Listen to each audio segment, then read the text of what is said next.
never made it, but I know what it takes. I'm motivated by a mix of emotion. Got my statement, and I'm reading it slow so I can understand it fully. Appreciate my standing, go out of this world and right on time.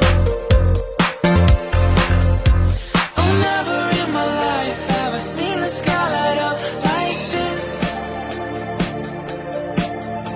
I'm far away from Earth and I wanna know if you exist. Mission control, do you read me? Send me my coordinates lately.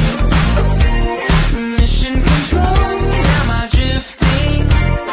Tie me to someone who will love me, yeah. Wait, I think I'll last a bit longer. Find another reason to breathe this air. Welcome everyone. Welcome everyone. Welcome everyone to another Ref Brandon and the Todd Family YouTube video.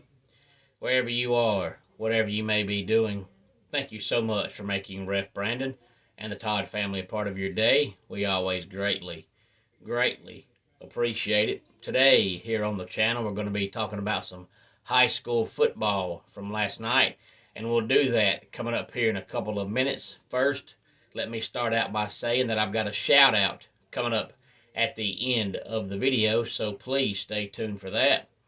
And then I want to say that if you have not heard, Auburn's athletic director, whose name is Alan Green, is no longer with the university. He was pretty much voted out yesterday, so he is no longer there. And of course, we all know by now that the rumors are that Bryan Harsin, if he doesn't have a great season, is going to get fired at Auburn, because most Auburn people wanted him gone last year. And of course, not all schools, but a lot of schools, when they change their AD, the first thing the AD does is come in and start firing the baseball coach and the basketball coach and the football coach and everybody to bring in his own coaches. So more than likely now, if Bryan Harsin does not win at least 7 games this year, he will be out the door. Probably more than that, but I think 7 is the absolute minimum. I think anything less than that, he might as well kiss his job at Auburn goodbye. But on to some high school football scores from last night. And as always, if you attended any of these games, please feel free to let me know. And if you know somebody who has a son or a cousin or a nephew or a family friend, anything like that, that plays for any high school team, tell them to subscribe to the channel and let me know what their name is, what school they play for, what positions they play, and I'll be more than happy and more than glad to give them a shout out here on the channel.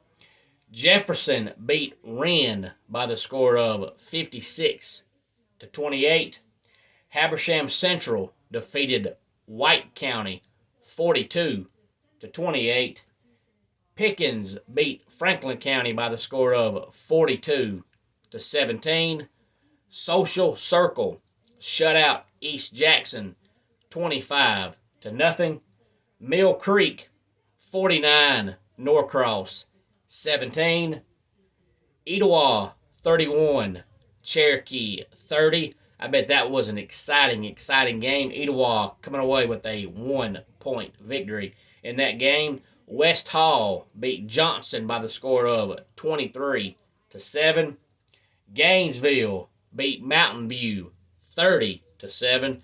That game was close for a while, but by mid to late third quarter, Gainesville started pulling away with it. Flowery Branch shut out St. Pius by the score of 9-0. Another very good game. Murphy beat Commerce by the score of 15-14. Jackson County 22, Duluth 7. Winterboro 48, Martin Luther King 0. And this game right here, I got 2 different scores on. If I give the wrong score, I humbly apologize. But I checked 3 different websites, and 2 of them gave me one score, and another one gave me another score. Either way, Central Gwinnett comes out on top. Central Gwinnett beat Appalachia by the score of 14-7. I believe the other score was 20-14. So either way, Central Gwinnett wins. And if it was not 14-7, I apologize.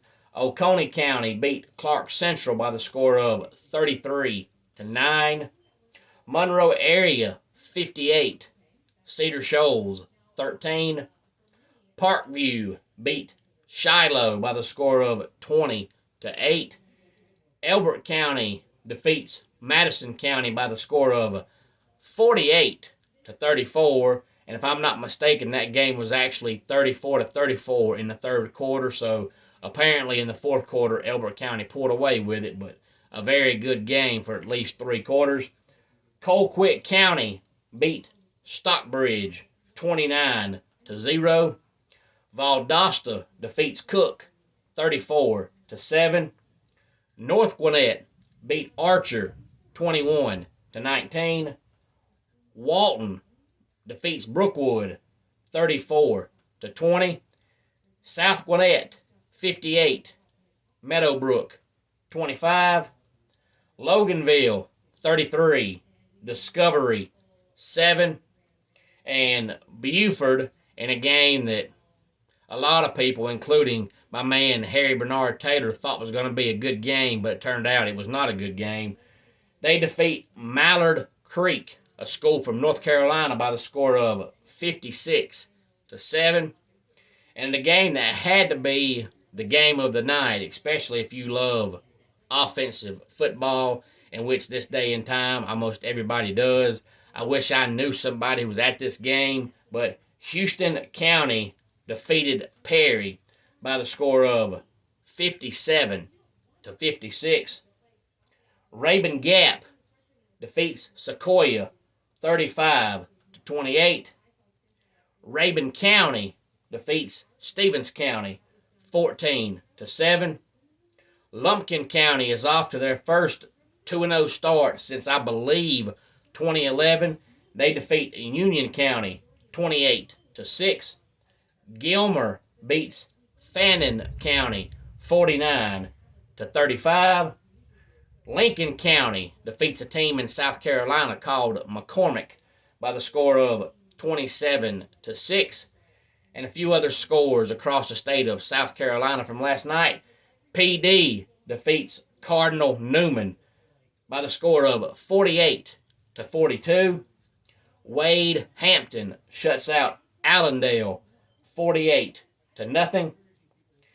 96 put up 53, and they defeat Ware Shoals by the score of 53-0. Aner beats Kingstree 1-0, and yes, that was a forfeit. Seneca 50, Palmetto 14. Woodruff shuts out Fountain Inn 31-0. And if memory serves me correctly, Fountain Inn got shut out last week. And if I'm right, that means they have not scored a point in 2 games. Crescent defeats Dixie by the score of 34-10. Saluda 34, Ridge Spring 7. And in the battle of the magnet schools, the Academic Magnet beat the Military Magnet by the score of 14-0, and I'm not making that up. Those schools are called Academic Magnet and Military Magnet. And Whale Branch defeats North Charleston by the score of 19-8. And if I left your high school team off, I humbly apologize. Please feel free to let me know who your high school is, and then remind me on Friday to give their score next weekend if they play. I know in the state of Georgia, most high school teams this year get 2 bye weeks. As a matter of fact, a lot of teams were off last night, especially here in the area. So if your team plays next week and I did not give their score, please remind me on Friday to give their score next weekend. My shout out today goes out to my man CT Steele. He is a independent wrestler in the state of West Virginia. So if you know anybody that lives in or around West Virginia, anytime there's a wrestling show coming to the area, see if CT Steele will be there. CT, thank you so much for subscribing. And now that you have subscribed, if you do so, choose to comment on any video at any time, you will be eligible for our big 1,000 subscriber giveaway whenever we get to 1,000 subscribers. Let's go ahead and get our dad joke of the day in here, and this is a good one. I have a disease where I can't stop telling airport jokes. The doctor says it's terminal. And that wraps it up for today's Ref Brandon and the Todd Family YouTube video. Until next time, it's Ref Brandon saying, just like in pro wrestling, life can be over by the count of 3. Tell your friends and family how much you love them. Bye.